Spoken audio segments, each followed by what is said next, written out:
Hi betting experts, on Saturday May the 13th we've got 8 races covered by ITV on Saturday. Really testing conditions expected at Ascot, soft ground likely at Haydock for their Swinton hurdle. We're on the poly track now at Lingfield.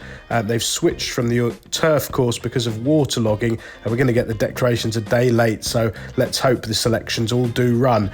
We start off with our betting expert Daily Nap in the 205 at Ascot. This is the Peroni Nastro Azzurro EBF Fillies handicap for 3-year-olds and upwards, a class 2 over a mile, and I really like the claims here of Belhaven. Now Harry Eustace is a really good young trainer, took over from his father James, and he's doing really well. He's got some lovely young horses, and this one started off the new term with an authoritative win in really testing ground at Nottingham. I loved the way she went about her business from the front there. It's a long old straight at Nottingham. She's a resolute galloper and she kept finding more and more, revelling in the conditions. So all the rain that's fallen at Ascot in the last week is very much in her favour, and I think she can defy the handicapper now. She is up now to a career high mark, but she's won 4 of her 10 starts. There's more to come, and race fitness could count for plenty in what's likely to be quite an attritional finish.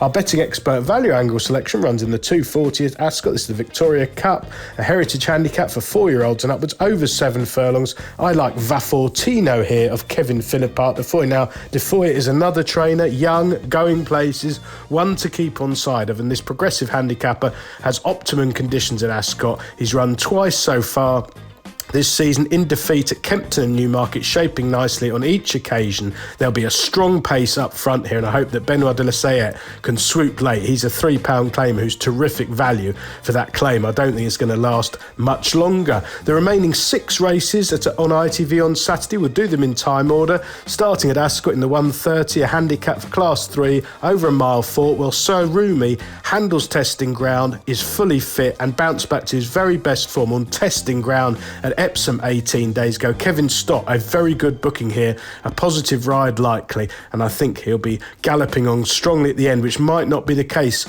of some of these on testing ground. Over to Lingfield on the poly track at 150, the handicap over 7 furlongs. We haven't got final decks here. I'm hoping Brazil Power runs. He was really impressive when landing a hefty gamble at Wolverhampton at the start of the month. George Bowie flying at the moment. He's had 8 winners in the last 14 days at a 24% strike rate, and Brazil Power looked well ahead of the game. Back to the poly check for the 225, the Filly Stakes Group 3 over 7 furlongs. Sacred has got plenty in hand on the ratings here. She's a high class 5-year-old mare who's won 4 of her 13 career starts to date. The only negative could be that William Haggis is a little bit quiet. I wonder if some of his horses have had something on them, but he doesn't run the ones that he thinks have been affected, and hopefully Sacred will turn up here. As I say, we haven't had the final declarations yet at the time of recording. Back to Lingfield for the 3 o'clock, an Oaks trial. Now this is an interesting race, an informative race for the Epsom Classic in a few weeks' time. A listed contest over 1 mile, 3.5 furlongs, class 1. Sea of Roses, another inform yard, Andrew Balding, and this progressive filly returned to the fray with a cracking effort, sent over to St Cloud at the start of April. She's got loads of upside. She's only run 3 times. The booking of Oisin Murphy certainly increases confidence if she takes her chance. Now the race has been switched to the poly track.